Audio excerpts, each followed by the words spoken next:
Sme v Trnave v známej žltej firme Yellow Taxi a dnes budeme točiť rozhovor s majiteľom Jožkom, ako firmu zakladal, ako prešli na Senset, tak teším sa na túto debatu, poďte so mnou.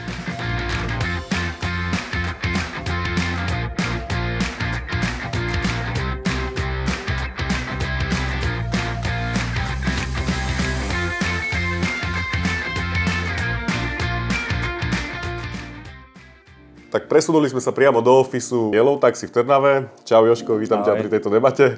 Čau. Je to pre nás celé také nové, aj pre teba asi, aj pre mňa nie úplne prirodzene, robíme stále takéto debaty. Máme teda takú myšlienku a zámer, že poďme porozprávať ako možno aj ďalším taxislužbám a majiteľom o tom, že ako sa prevádzkuje taká taxislužba, ktorá má už nejaký že, taký slušnejší počet aut, už to není proste o 2-3 autách, už je to o nejakých rokoch, už je to o nejakom mene. A teda mňa by zaujímali presne také tie úvody a také, že povedz o sebe, čo ste, jak ste, že ako dlho to prevádzkujete, možno koľko aut vám jazdí a teraz ako tá firma vznikla, kedy vznikla? Tak firma vznikla v roku 2013, sme založili taxislužbu, začínali sme s 2 autami, postupne sa to prepracovalo až na 18-20 aut cez deň, v noci nám jazdilo 7 aut. Došiel čas covidu a zastavilo nás to.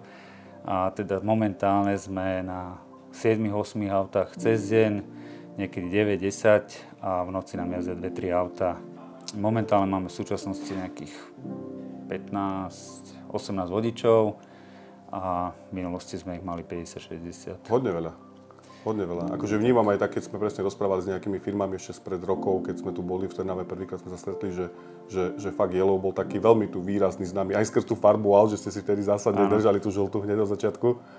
Tá žltá bola výrazná, teraz sa k tomu aj vraciame, prešli sme na biele autá Toyoty, ale teda dolepujeme ich, lebo sa nás pýtali, že či sme predali taxislužbu, alebo zmizli sme z očí, tak troška to chceme vrátiť späť, aby to malo tú farbu žltú. Je to viditeľné. Vy ste si prešli aj tými obdobiami, kedy ste išli klasicky, však tam to začínalo, že teda, jak si vravel 2-3 autá, to tak asi po starom, nejak to dvíhali z telefónu, tú linku ste mali, tú prvú 03. Prvú linku vlastne sme mali 0915 pred voľbu, bol to mobilný telefón, ktorý mal vodič a cez vysielačku sa zadávali adresy, potom sme prešli na dispečing, postupne sme skupovali čísla, dokupovali, aby sa stíhalo dvíhať zákazky, až sme boli na počte 4 dispečerov cez deň a čo bol taký nevýhoda, alebo bol tam stres, alebo nekomfort tých dispečerov.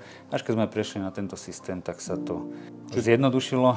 Každý vodič si dvihne zákazku a podstatne vieme rýchlejšie a efektívnejšie využívať čas. Jo.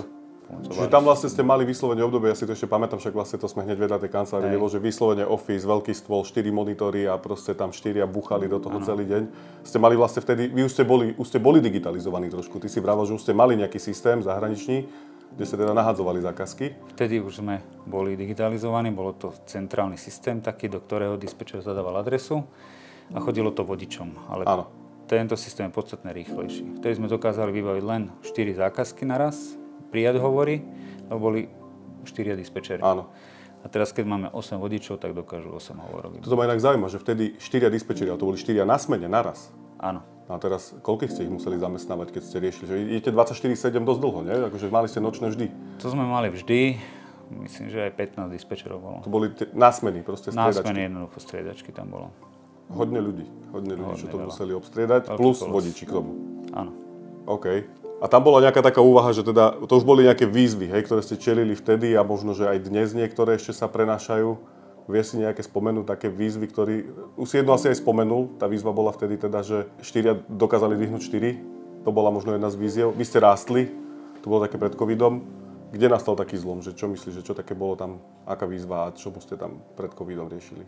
Pred covidom sme stále riešili nedostatok či dispečerov, či vodičov. Bol to vlastne ten nárast nám spôsoboval to, že sme museli stále doplňať ľudí, zamestnancov, hľadať. Samozrejme, niekto si nájde inú prácu, odíde, príde, zaučať. Tento systém, ktorý máme od vás, je podstatne jednoduchší a efektívnejší. Vzhľadom na to, že dnes je situácia taká, že máš problém zohnať zamestnancov, tak jednoducho ten stroj, počítač, tablet kúpiš a ideš. O starosť menej asi v tom prípade, že teraz riešime stále tým pádom vodičov, tých sa nevyhneme, to proste takto je, ale už o tú pozíciu toho dispečingu proste veľký počet, ako fakt na 4 dispečerov ísť full time, to je... V noci sme tam chodili na jedného dispečera, na 2, logicky. To sme zvažovali, vtedy nám jazdilo len 6-7 aut, teraz nám jazdia 2-3 podľa počtu. Cez víkend je to viac. Aktuálne nejaké výzvy také vo firme, čo teraz riešiš, akože v čom vidíš také, že potenciál na zlepšenie? Čo teraz také máte, jak môžeš poradiť alebo dať nejaký tip, že na čom zamýšľaš, jak tú firmu posunúť ďalej, v akom smere, čo by firme prinieslo možno viacej zákazok? Potenciál. Snažíme sa rozbehnúť svadobný servis. OK. V podstate po svadbe každý chce ísť domov, niekedy nemá ako, aby sa všetci zabavili. Takže svadobčania si užívajú svoj veľký deň a my sa postaráme o hosti, rozvezeme ich domov. Taktiež teraz sme podpísali zmluvu s kvetinárstvom, teda s aplikáciou a rozvážame kvetiny. Že toto je v takých plienkach ešte, ale tak sa na to rozbehne. Toto je taký častý problém, vnímam veľakrát u majiteľov taxislužieb, že mnohí sú ešte tak stále, že aj za volantom a teda toho času nemajú toľko a nestíhajú riadiť firmu. To je ten častý problém. U teba viem, že už to tak roky nie je, že ty fakt si aj takto, že v kancelárii a vieš rozmýšľať nad vecami. Vnímaš to asi veľké pozitívum toho, že treba riešiť ten marketing a spolupráce, že jak si povedal, že kvetinárstva a ďalšie, asi máte rozbehnuté aj také veci, ja neviem, povedz, že automobilky, servisy a tieto, že je to dôležité z toho pohľadu? Určite áno, ale je podstatné aj byť v tom aute. Kolega, vlastne spoločník, je v aute, takisto vidíme, ako to funguje v aute so zákazníkmi a druhý vlastne sa stará zase o tieto veci. Takisto s automobilkami máme podpísané zmluvy, s Toyotou, so Škodovkou, odvážame zákazníkov, takže je to na dlhodobej spolupráci. Nedá sa to vytvoriť za 2 dní, za 3. Vnímaš, že oni majú tú potrebu čoho? Že čo chcú? Akože chcú rýchle auta, pekné auta, čisté auta, či chcú stabilnú firmu, čo má proste väčší počet aut, čo je také ich priorita, na čo oni pozerajú, že prečo zoberú skôr firmu ako je Yellow, ktorá má nejakú históriu, stabilitu a nezoberú teraz niekoho nového z ulice, ktorý by prišiel, že však ja vám to budem voziť. Veľa ľudí pozerá na čas. Kedy prídeš, niekto ani nie je odkazaný na ten čas, alebo na tú kvalitu vozidla, či je čisté, ale skôr na ten čas, že za koľko prídeš a keď ma odvezeš. Tá úroveň auta nech je taká, že slušná, ale priemerná, bohate stačí, nikto si nejak extra nemusí potrpieť na také.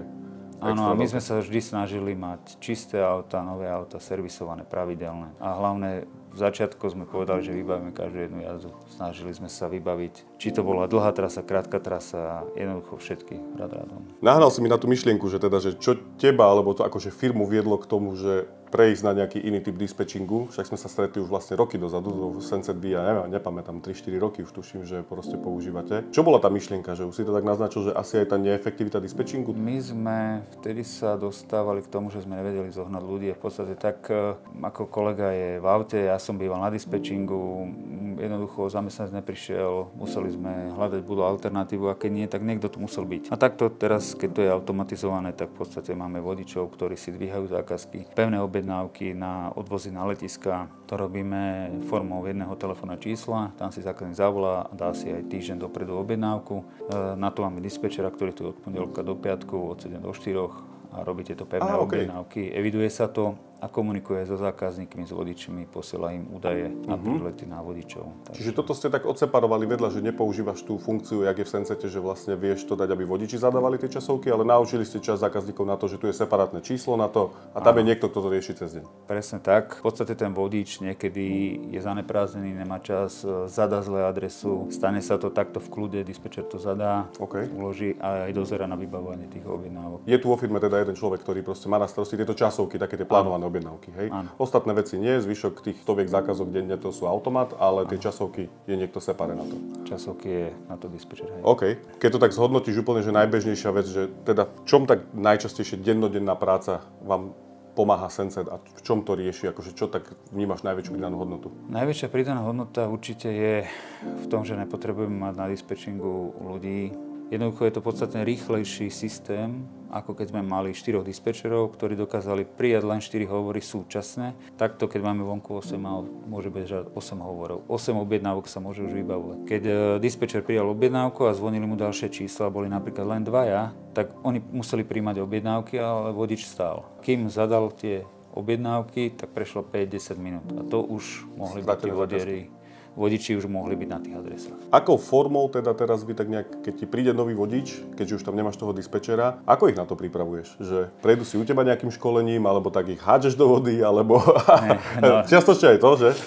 V podstate prvé 2-3 hodinky sa mu venuje kolega. Áno. Zoberie ho do auta, zaškolí ho, ukáže mu systém, ako sa vymieňajú objednávky, ako sa prijíma, ako sa ukončuje. Jednoducho celý systém mu ukáže, vybaví s ním 3-4 objednávky a už potom to je len áno. Dobre, ale čiže dáš mu tu také osobné zaškolenie trošku, že niekto sa mu vyslovene venuje z takých seniorov, to nazvime, akože z tých, čo to ovládajú dobre. Starších vodičov. Jo, nemyslím vekovo, myslím tak, že pracovne, že sú tu roky, vedia, ako to robiť. Máme tu vodičov, ktorí sú s nami úplne od začiatku. OK, že 10-11 rokov sú vo firme, hej, to je dobré. Máme tu takých stabilných, ktorí boli pred tým covidom u nás, takže tí nám v podstate sú stále verní. Ja už si trošku nespomínam, lebo však ono to je vlastne pri každej firme, to je cca podobne, ono, že vždy sa nájde skupinka, ktorá akože voči zmenám není úplne naklonená, že ako boli z tvojho pohľadu ochotní prijať takú zmenu, ako na to pozerali, možno vtedy starší a možno dnes aj keď prídu noví, lebo však aj noví prídu vodiči a nikdy nevideli, že vo firme nejaká taká apka existuje. Ako vnímaš toto, taký ten odpor alebo prijatie, že takáto digitálna vec je vo firme, že sa to nerobí nejak po starom na vysielačky, na dispečing? Chalani majú vysielačky, komunikujú medzi sebou vysielačkami, pokiaľ by niečo súrne rýchlo potrebovali, tak je to stále najdostupnejší, najrýchlejší prostriedok, ako sa spojiť. Okay. Čo sa týka zákazok a systému, myslím, že ho prijali hneď a zvykli si na to, dá tam svoj čas, tak ako ste nás to učili. Zadám svoj čas a ten zákazník buď počká, alebo keď vidím na tablete, že tam je niekto voľný, presuniem tú zákazku. Takže je to efektívne aj pre tých vodičov. A vidíš, že to presúvanie využívajú, hej? Že proste, že uvedomujú si presne tú vec a využívajú v prospech seba, že proste nemá zbytočný prejazd cez mesto a fakt si radšej povedia po vysielačke veľmi rýchlo. To je inak častá obava veľa firiem, že chcú zrušiť úplne vysielačku, lebo že tu je strašne veľa debatovania, strašne veľa všetkého. Ako to vnímaš ty? Akože tá presunutie, tá diskusia toho, koľko to je, že podľa teba tak v praxi sekúnd, ako to prebieha reálne v praxi, že koľko si tam toho hovoria? V praxi to prebieha tak, že pokiaľ vidí voľného vodiča na tom mieste, na mape, tak sa opýta, alebo povie, že má takú a takú adresu a tí chalani, čo sú voľní, si to zoberú. Alebo vedia, že vykladajú tam a on povie, daj mi to na 4 auto, na 5, na 6. Presúva sa to. V praxi sú to sekundové správy do nejakej vysielačky. Áno. Že to nie sú vykecavačky na minútu proste. Nie. Máte vo zvyku sa jej hlasiť, že kto kam ide? Mám zákazku, idem smer, neviem. To už by bolo veľa informácia, to si nezapamätá každý vodič. Asi. Pokiaľ niekto ide na dlhšie, tak povie, idem do Bratislavy, idem tam, alebo kde končí, alebo vychádza z dediny, tak, alebo teda na dedinu. Áno. Z mesta na dedinu, tak vtedy povie, idem, ja neviem, Špačince, idem Šelpice a keď niekto má nejakú zákazku, tak mu to... Takže by to mali nejak v hlave, že posledných 5 minút tam niekto povedal a teda, že keby náhodou niekto zavolal z tej strany, tak vec, že teda idem tam a proste daj mi to. Áno, tak. Vieš si nejak vyhodnotiť, a teda mohol by si asi aj vedieť vyhodnotiť, že tú efektivitu zákazok, objednávok, možno zvýšenia počtu tých prijatých zákazok, neprijatých, zrušených, vzhľadom na to, že ty si už mal predtým zdigitalizovaný systém, boli nejaké čísla a potom si nastavil ten senset, viem, že sú to roky dozadu, ale keď to tak nejak skúsiš spriemerovať alebo zhodnotiť, že v čom ti stúpla tá efektivita? Vedeli sme to zhodnotiť aj hneď potom, jak sme začali so sensetom, lebo mali sme dispečera, ktorý dvíhal zákazky a nedokázal to časovo rozhadzovať. Prijal 5-6 zákazok na našom období a nevedel to rozdeliť. Takže tam nám stúpla miera prijatých zákazok a vybavených len tým, že sme to preniesli na vodičov. Jednoducho počet dvihnutých telefónov zrástol hneď tam. S tou predchádzajúcou aplikáciou to neviem porovnať, tam nemali až tak podrobné štatistiky, ako sú tu. Tie štatistiky sú tu dosť obsiahle, takže dá sa tam sledovať toho viac. Čak aj teraz sme tesne predtým rozprávali, že už to tu trošku naznačuješ, ale to je ešte taká neoficiálna informácia, ale teda áno, ideme do väčších detailov proste tých čísel a tých pomerov zistiť, že presne ako v firme rastie teda nejaký pomer vybavených zákazok, možno že k počtu celkového počtu zákazok, lebo jedna vec je dostať 500 telefónov a druhá vec je dvihnúť ich 450, stihnúť ich dvihnúť. Tretia vec, vybaviť ich aspoň 450, hej. To je ďalšia vec, že tam je také, ako my to vnímame taký jak lievik, hej, že z toho celkového počtu, ako s tým pracovať, že už keď tu mám potenciál 500 hovorov, tak ako z nich čo najviac zdvihnúť a čo najviac z nich vybaviť. A tam je takýto lievik. Je to u každej firmy, ale pozeráme na to, že sú naozaj firmy, kde to štatisticky vychádza, že proste majú veľký odliv, čo je veľká škoda, lebo vlastne tam môže byť problém asi, že ja neviem, počet aut, alebo nevedia to vybaviť, alebo možno nejakí šoféri to proste, že nepoužívajú správne, ale väčšinou je problém presne, ak ty vravíš, že dostatočný počet aut, že proste, alebo tých vodičov, hej, že auta by aj boli, lebo však auto kúpíš, ale že kto by ho jazdil, nie? Že to je teraz asi taký, že pomerne častý problém, neviem, či ty ho vnímaš tiež. Počúvam ho teda veľakrát v každom meste. Na konci roka sme dali inzerát, že príjmeme vodičov, už aj s nástupným bonusom. A bohužiaľ 2 mesiace, teda sa nám nikto neodhlásil, teraz posledné 2 týždne sa prihlásili nejakí ľudia, tak uvidíme. Jo. Snáď to bude dobré. Čo myslíš, že to je akože, čo je teraz akože taxíkový biznis je neatraktívny vodičom, či treba im dať pokrku všetkým, že trošku, že nie je každá robota len influencer niekde na internete? Asi bol možno koniec roka, nechcelo sa ľudia. Uvidíme teraz. Keď to tak zoberieš, že teda tá digitalizácia, ušetrenie nákladov, rekapitulujem, že teda ušetrenie nákladov teda na tom dispečingu na mzdách, do istej miery aj toto. Vnímaš aj iné nejaké ušetrenie nákladov, akože v rámci prevádzky dispečingu ako takého? Mzdy určite, to je jedna z vecí. Druhá z vecí, nepotrebuješ vlastne počítače, vybavené, hardwareové. Ty si to riadiš tak, že v office, či aj doma na notebooku pozeráš veci?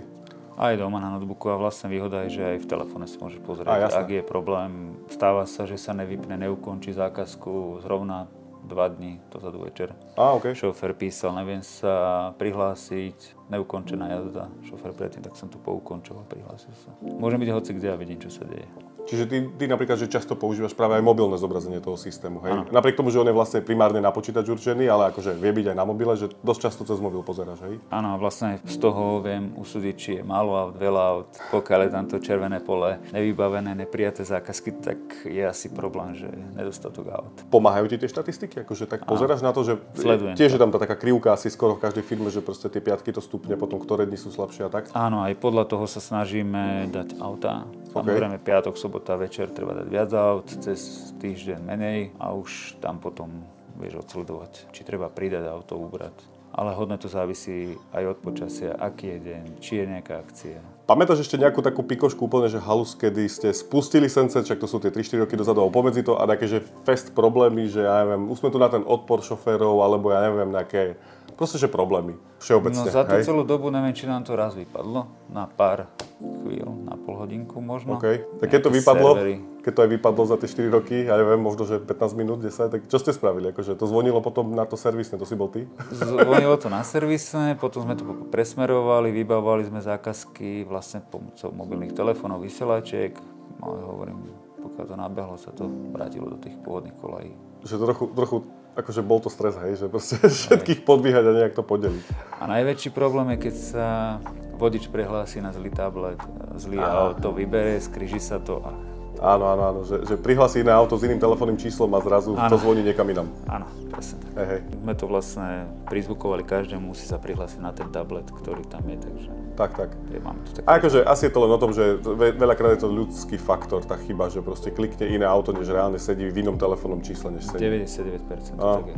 Mám také tie moderné otázky ešte na záver, ktoré máme my myšlienku a možno by ma zaujímal fakt tvoj názor. Všade teraz umelá inteligencia, AIčko, však určite to zachytávaš, plný internet, plný všetkého, ChatGPT, neviem čo. Aj k nám sa to dostáva, vieš, že hneď aj niektorí zákazníci.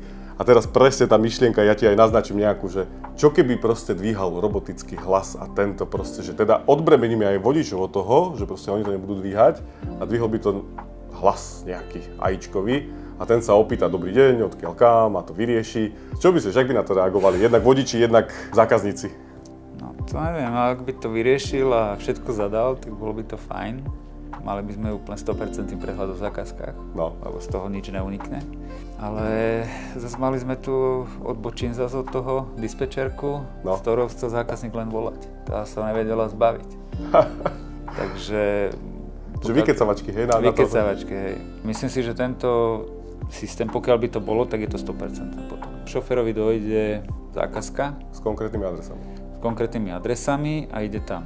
A nemôže nič spraviť a v podstate je to v systéme. Ale zase záleží, koľko by dokázalo dodvihnúť hovorov súčasne. Tak akože teoreticky zdvihne to všetky. Otázka skôr znie tá myšlienka, že či by, jak by to ľudia brali. Akože my sme si to stále preklopili do toho, že voláš na nejakú linku a teraz nechcem, že konkretizovať, že Telekom alebo čo, hej, a vypadol ti internet a teraz tam presne ideš s nejakou tou zúskou a to ťa prevádza tým, tak ja mám z toho viac nervy, jak nejaký osob. Stlačať číselka, to asi ne.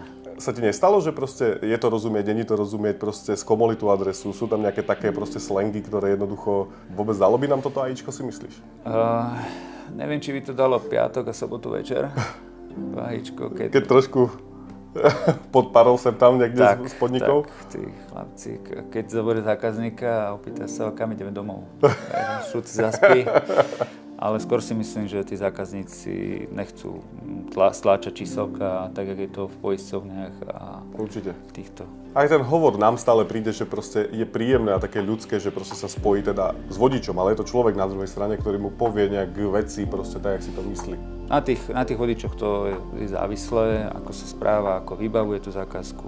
Má to aj pozitíva a negatíva, hej, že presne tých vodičov potom treba nejak tak sem tam aj trošku preškoliť a nejak ich naprávať, že čo je OK a čo už je za hranou. Z tých štatistických údajov a z takých tých dát, možno že taká myšlienka, na čo ty pozeráš ako majiteľ? Počet nevybavených jazd a prečo? Či nás bolo málo, či neskoro, len je to zase individuálne, lebo zavolá zákazník, chcem mať auto odtiaľ tam na stanicu, poviete mu 5 minút, to je veľa. On to chce hneď a to sa nedá teoreticky, to sa nedá ani prakticky. Áno. Aj keby bol 2-3 ulice, to sa nedá. A potom zase niekto povie, mu 15-20 minút, on povie, dobre, pohode, počkám. Lebo vie, že pre neho prídete. Vie, že pre neho prídeš, odvezeš ho tam, kam chce a vrátili sa k nám zákazníci niektorí, ktorí povedali, ja si radšej dočkám, viem, že dojdete. Keď niekto slúbi 7-8 minút, tomu dojde zase lepšia adresa a odíde. Že 15, ale platí 15 proste. Platí. Tak. Celkom rozumne. Asi vlastne vieš, aj my na to tak pozeráme, že teda tie pozitívne a dobré, no chvála Bohu, netreba ich riešiť, na tie sa nezameriavam. Práve tie problémové riešime a teda z nejakých štatistík si vieš tu vyťahnuť, že čo sú tie problémy. Zrovna dnes sme teda pozerali aj tiež niektoré dáta, ktoré asi tomu nasvedčujú, že zase je priestor niečo zlepšiť. Inak to je taká, že častý taký údel, nie, majiteľov, že vlastne riešiš len problém, keď idú dobré veci, tak to sa k tebe nedostane, ale tie prúsery sa k tebe dostanú, nie? Musíš ísť stále dopredu. Ako náhle zostaneš štát, tak... Počúvaj, díky za debatu. Bolo to veľmi príjemné a také veľmi uvoľnené, pohodička, takže som veľmi rád úprimne, že proste vám systém pomáha, že si jeden z našich takých partnerov, klientov, priateľov, s ktorým viem, že kedykoľvek zavolám proste aj vie čo rozprávať k veci, racionálne, žiadne proste medové motúzie a proste si zavádzať, že to sedí. Tak sa teším, že to takto funguje a vám to pomohlo proste aj personálne, aj prakticky, no a teda teším sa na ďalšie spolupráce, že vymyslíme nejaké zlepšovaky, ktoré to zase posunú na vyšší level. Dobre, teším sa ja. Všetko dobré.